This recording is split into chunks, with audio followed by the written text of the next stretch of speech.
C'est-à-dire que l'agent, il faut peut-être lui dire, bah, tiens, tu dois retenir les 10 derniers événements, les 10 dernières interactions que tu as eues quand tu as passé le truc, les opérations dans le workflow.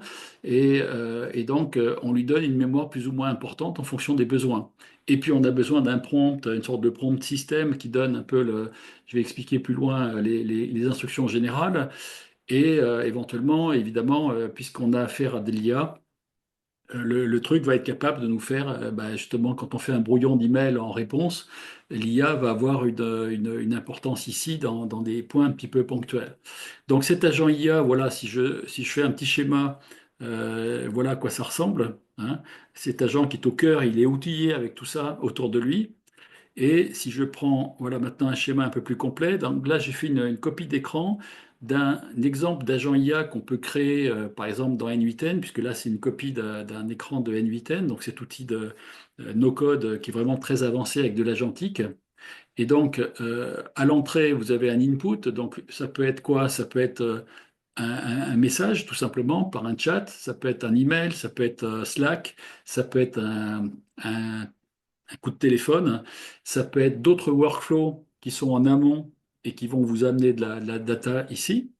Et puis, au niveau LLM, puisque là, dans mon exemple, j'ai OpenAI qui est cité, très souvent, on met la version 4O mini, qui est la version la plus éco aujourd'hui, voilà, pour faire dans des automatisations comme ça, c'est l'une des moins coûteuses et l'une des plus efficaces actuellement. Bon, ça peut changer parce que peut-être avec DeepSeek ou avec Mistral ou avec encore d'autres, peut-être il y aura des IA qui vont devenir encore plus performantes et encore plus gratuites.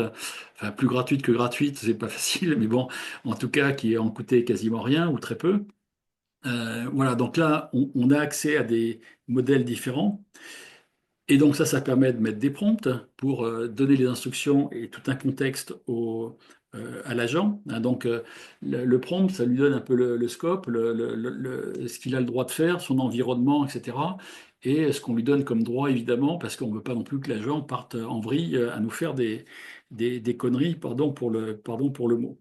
Ensuite, donc, on lui donne de la mémoire, hein. Donc on lui demande éventuellement de stocker les interactions passées pour pouvoir s'en resservir.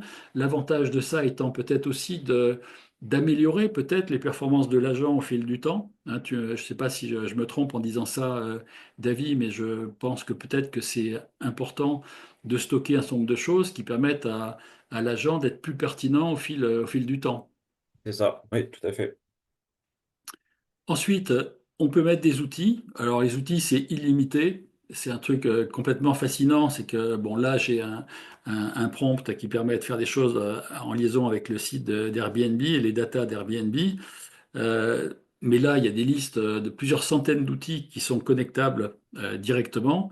Et puis, on peut aussi se connecter à Make ou se connecter à Zapier, qui eux-mêmes ont des accès à des milliers et des milliers d'outils derrière. Donc, des fois même indirectement, si je comprends bien, on peut arriver en passant par des voies un peu détournées, à aller chercher des liaisons vers des outils qu'on n'avait pas forcément en direct sous N8N.